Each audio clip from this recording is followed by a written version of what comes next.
Are you a crypto holder? Are you a crypto skeptic? Or are you a crypto investor? If you're any of the above, this video is for you guys. Hey everyone, it's a Bald Indian here, and in this video I'm going to walk you through the main learnings from the crypto study which was conducted by Visa last week. And it's pretty interesting. It was a unique and one-of-a-kind study conducted by Visa in partnership with LRW, which is Limberman Research Worldwide, which is a voted #1 global strategy consultancy and is amongst the largest market research consultancies in the world. So this study includes 9 focus groups and 10 in-depth interviews in United States, Germany, Argentina, and this was conducted in the month of July 2021. And they also collected over 6,000 online surveys across Australia, Brazil, Germany, Hong Kong, South Africa, UK and US. The survey respondent had to be over the 18 years old, and if they are 25 years and older, the household income had to be at least $35,000 or equivalent, as well as they need to have a shared or joint financial decision making responsibilities. Based on the answers to the survey and the people who did provide discretion of their household income over $35,000, which was 81% of them, and amongst those adult population, 94% said that they are aware of cryptocurrency. Further, Visa basically segmented this audience population into 5 different audience segments, as you can see here. So 21% of the people were active owners. Active owners are consumers who have used cryptocurrencies to send or receive money, buy goods, or accept payments at least once. Visa observed that active owners generally have very positive perception of cryptocurrency across the board. Active owners are optimistic as they are more likely than other segments to feel confident about the financial health of the global economy and believe that cryptocurrencies will replace traditional fiat currency. They also mentioned that active owners are younger than other segments, which was 49% millennials, and skewed largely towards male, which was 65%. And primarily about 60% get their information about crypto from YouTube. The next audience segment was passive owners, which made up 11% of the total adults. So Visa defined these passive owners as consumers who have purchased cryptocurrency as an investment but have not transferred or transacted with it, aka crypto hodlers. They did observe that passive owners also have a positive impression of cryptocurrencies like active owners, but they are significantly less likely than active owners to believe cryptocurrency is a better investment than the stock market, or they are doubtful that they will be able to use it to pay for all the purchases in the next 5 years. Like active owners, passive owners also skewed towards younger population, and they were male, and YouTube is their primary source of information for crypto. Next audience segment was curious, which was 21% of the global audience. Curious consumers are those who have taken steps to learn about cryptocurrencies and have a positive perception of it, but have yet to invest in crypto. Visa did see that the curious audience is positive about cryptocurrency. However, they are less likely to believe that it is easy to use. They did see that consumers that are curious are mostly split between millennials and Gen X and are slightly more likely to be women than men. And curious do get their information from YouTube but are equally informed through word of mouth by friends and families. The next audience segment was skeptics. Skeptics made up 11% of the global population that they surveyed.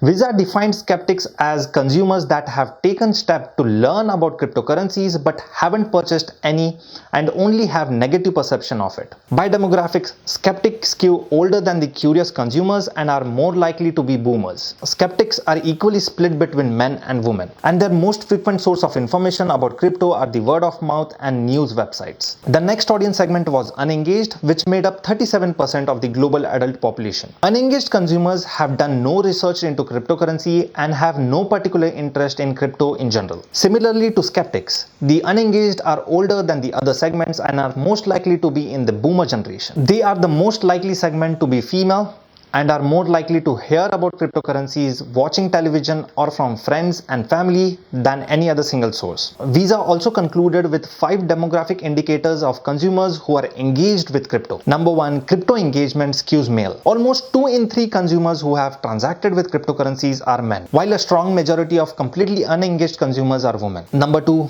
engagement with cryptocurrency is inversely proportional with the age. Over half of the consumers who have owned cryptocurrencies are under 35 years old, whereas vast majority of those who have not engaged at all is over 35 years old. Number 3, engagement with cryptocurrency is stronger in emerging markets. While only 29% of the crypto-aware consumers in developed market own cryptocurrencies, a full 37% in the emerging market owns cryptocurrency. In the US, while white Americans represent more than half of the cryptocurrency owners, non-white consumers are leading the engagement with cryptocurrencies. In some markets surveyed, wealthier consumers tend to be more likely to engage with cryptocurrency.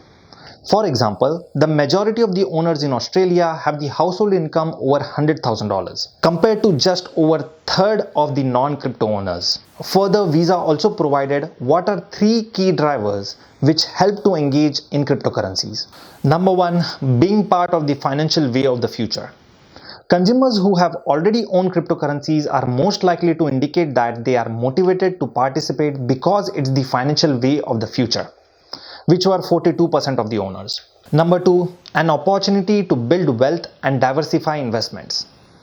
Consumers, regardless of whether or not they have purchased cryptocurrencies, are motivated to buy it as a way to build wealth and an opportunity to diversify their investments. Nearly half of the consumers in emerging markets who have owned cryptocurrencies are particularly motivated by its potential as a long-term wealth generator, and many believe it to be one of the best ways to store value for the long term. And the last one was transaction freedom and lower fees. Many active owners said that the freedom and flexibility of cryptocurrency as a key driver to invest in crypto. A large portion is motivated to transact with cryptocurrency because of its global nature, allowing them to send money abroad without exchange conversion fees, low transaction fees, and being able to send money anytime. And next, Visa also gave 3 points that limit the engagement with cryptocurrencies. Number 1, a fundamental fear of losing assets. As many consider cryptocurrency as a mean to diversify their assets and an opportunity to build their savings, the perception of its volatility, the lack of regulation, and the limited options in case of hacking